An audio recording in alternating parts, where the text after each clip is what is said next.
Hot potato. Fire everywhere! Yeah, that's what happens when you throw Molotovs, Mary. Things catch on fire. Brilliant. I think your homegirl's on fire, too. Yeah, she definitely is. You've got some bold words for somebody within ignition range. Like, you know what's on your back, right? Right, Mary? Right? I'm gonna toast you like a marshmallow, says the human firework. Where's the mashed potatoes at? I'm gonna stick my dick in it. Far Cry New Dawn. Well, smack me in the mouth and call me Joseph Seed, because we are still in Montana and I am still terrorizing the locals just as much as I am the bad guys. You're damn right, brother. The heretic is back in town. Yikes! Kicking things off, I'd like to tell you in no uncertain terms that this is not a comprehensive video of the entire game. So I may drop some hints, but I'm not dropping any spoilers because this whole thing is just a preview. Hey man, why didn't you mention this tiny little feature? It's a preview. Ubisoft asked me to explore the open world and share my experiences, which translated into my brain is fuck around for 3 hours and whip some shit together that's not boring, which was significantly easier than I expected because I don't remember being bored once. Hey, Fiddler on the Roof, will you stop? I've already killed like 6 of your other dudes up here. I only wanted to have some fun. Too bad, no fun allowed. And before we dive into the background, a quick thank you to Ubisoft for allowing me early access and sponsoring this video. So if you'd like to pre-order Far Cry New Dawn or simply learn more about the game, there is a link down below me that you can touch, click, smash your forehead on, whatever. It all does the job. 17 years after the nuclear apocalypse that brought an end to Far Cry 5, the Circle of Life has brought a lush new world of pink and green to Hope County, Montana, where the survivors are finally back above ground and finally starting to rebuild their lives. That ends now! We're gonna take everything that you hold dear, starting with your home. And if we can't take it, we'll break it. Yeah, you see these two dipshit Ricky Carmichael looking wannabes right here? That's Licky and Moo. I mean, Mickey and Lou. I always forget. They're twins. Give me a break. Now that Joseph Seed and the Peggies are a thing of the past, these two are the new pain in the ass with their followers, the Highwaymen, that I just call the H-Men, that have claimed all of Hope County and its resources as their own, which hasn't gone over too well with the locals, including your boy Sharky. Anyways, fucking dipshit highwayman. Thankfully, a guy by the name of Thomas Rush is here to rebuild the community after already building settlements on the West Coast, and you happen to be his head of security, in charge of slaughtering the H-Men and expanding the only existing settlement, Prosperity. How can they call this place Prosperity when it doesn't have any Wi-Fi? Like, any place without at least 3G, free ammunition year-round, and $1 Taco Tuesday should be considered a prison. You're joined by the daughter of Kim and Nick Rye, Carmina, because what would a Far Cry game be without a pinata-looking sidekick with bones that are made of rubber? Carmina, don't you read Obscure Wilderness Quarterly? Bulls have an inherent weakness to baseball bats, as long as this shit doesn't break. Fuck! Alright, with basics out of the way, the first thing that I noticed, ranks.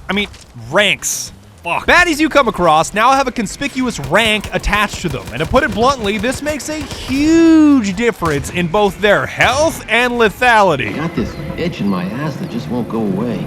You've got this itch in your ass that just won't go away. Let me help you with that. Did I get it? No? No, still not getting it. A little lower. Okay, well, this guy's actually taking a shit ton of damage. This is bad. If I hit him in the... Like that paintball mask is blocking sniper rifle bullets? What the fuck? Who am I fighting? Oh my god! Which is a concept that I picked up rather quickly, because if bullets won't do the job, then I'll find something else that will. Fight night round 2. Fight night round 2. Hoi! Maybe I'll just play darts this whole mission. Hell yeah. Hey, HR shoving stuff. Do you not see this knife in my hand? This not only applies to enemies, but more or less anything that can kill you, including animals. So a stern warning, do not trifle with the mighty bison. Ooh, the mighty bison. The mighty bison. Oh shit, that does like no damage. That's like 5 damage a pop. Oh god. Oh fuck. Oh god. Oh fuck. On the topic of animals, all your favorites are still around. You know, boars, dogs, crocodiles, killer demon fish, and meese. So, you know, the usual. Now, don't move, Mr. Moose. I have a permit. I have a permit! You are legally required to die! My first story mission was with this blind lady, Grace, who I would consider to be a hazard to anyone within a 40-meter range. Name's Grace. And if I wasn't blind as fuck, I'd be fighting right beside you. Grace, I don't want you anywhere beside me. With trigger discipline like that, you're gonna put a hole in me the size of a dinner plate. If I swapped out your buckshot for blanks, would you even notice? But she lets you steal back her saw launcher, and given my laughable aim with plain old guns on a console controller, having a one-shot machine was a welcome upgrade. Ooh, double kill. You see that? It bounces. I'm sorry, I just can't think of a cutting remark right now. I'm just not that sharp today. Hell, I took anything that I could get my hands on that didn't require me to land headshots, and the baseball bat was a knockout. You shit yourself yet? Huh? Didn't your mother ever teach you any manner? Just treat the whole game like it's a batting cage. That was my second swing. Why did that break? Oh, he dropped one. Whatever. New baseball bat. Outposts were the next hill to conquer, and it works a little differently this time around, because let's say you rip through one of these things and crush every H-man in sight with your cyborg fist. You know how they say that a bullet can have someone's name on it, but a grenade is more like to whom it may concern? Well, dear grid coordinates. Oh, I am over here, my guy.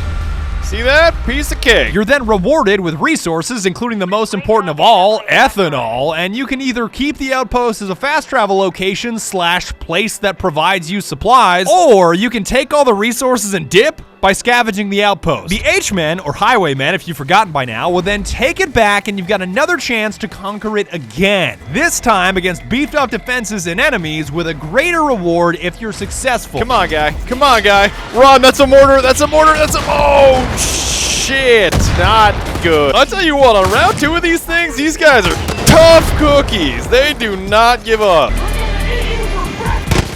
Oh, really? Well, I happen to be a very good source of iron! You can do this 3 times, and well, I think you get the idea. Likewise, you can gather resources by helping out survivors, and you better believe that I rushed my ass over to Chateau Beauchamp to visit Sharky as fast as I could. Charlemagne Victor Beauchamp is the name, but that is a mouthful, so most people just call me Sharky. Welcome to Chateau Beauchamp, the loudest, smelliest place in all of Oak County. If you set some traps for him, he'll generously share his world-famous party liquor, which you're required to drink in order to complete the mission. Try this, me and Herc's very own homemade party liquor. This is the good private reserve shit, man. We only share this with our closest friends. And it turned out to be straight-up ethanol anyways, so I think you're getting the value of it as a fuel source / party liquor by now. I should have warned you. Yeah, the party liquor is just ethanol for car engines. No, really. No shit. Thanks for telling me now. Hey, you okay? Sorry about that. That's my bad. I forgot not everyone goes hard in the paint like me and Herc do. Unfortunately, I can't show you his entire mission because I don't want to spoil it, and there's copyrighted music. Just try to picture Herc Jr.'s baby launching explosive barrels of gasoline while funky music is playing and you're blasting an M60 towards enemies with no conceivable cover. Now that I think about it, this is a terrible place for a baby. Yeah, just terrible. All the sharp rusted metal and sulfur fumes. I don't really know what I was thinking. Prosperity is probably the place for us now. I'm gonna set up shop there. You hit me up and I'll make you some toys that go boom, okay? Help out enough people like Sharky and you'll be swimming in resources that you can use to upgrade various parts of Prosperity, like the workbench for better weapon crafting and the explosive lab to make things a little more explosive. If you want, I can show you how to make a bomb out of a roll of toilet paper and a stick of dynamite. Upgrade enough of these parts of Prosperity, and then you can upgrade Prosperity itself, which will initiate a showdown where you've got to defend the fortress against an onslaught of H-men. We got trouble over here! Oh, I'm more than trouble, sis. Please line up. Please line up. Please line up. Holy shit! It'll go through 4. Cam is still all right. What about you, buddy? Ah, fuck! I'm gonna take that as a no. Not a spoiler, but after you deny the onslaught, Thomas Rush reveals that Joseph Seed is still alive and supplying these ghosts that get doped out of their minds and raid entire camps as a pair. So not sure if it's the bliss or some kind of new drug, but I'm interested to see what kind of smack Joseph Seed is dealing either way. I've seen them in action. They hit the camp I was being held at one night. Just 2 of them took more bullets than is humanly possible and vanished into the forest. The highwaymen call them ghosts. but I know what I saw. Those people were doped to the fucking gills. We need what they have. You realize we're talking about going to Joseph Seed. Some things never change, as in fooling around with the locals is still one of the best parts because there's nothing more fun than antagonizing perfect strangers that are packing heat. Things you shouldn't do when someone has a fully loaded 1911 on their hip. Throw rocks at them. Oh shit, she took out her strap in like 2 seconds. The real question is, will she fire if I do it again? Holy moly! Let's not be like that, all right? I don't think so. I'm surprised she didn't cap me on sight. Like, with my mechanical arm, I'm technically a cyborg, right? Don't people in Montana shoot those things on sight? No one is coming to save me. Nope, nobody at all. I'm just imaginary. What do you say? Thank you for saving me. Yeah, now give me your shoes. And I can't wait to hear the one-liners these H-men will throw out at me once I get my hands on the full game, because if I could squeeze this entire video out of 3 hours, imagine what I'll be able to do with 30. Enjoy your last breath before I puncture your lung! Yeah, I think you had that the wrong way around. And that is about it. I would like to thank you so very much for watching. One final thank you to Ubisoft for sponsoring this video, and be sure to tune in next time when I try to find Cheeseburger's dumbass.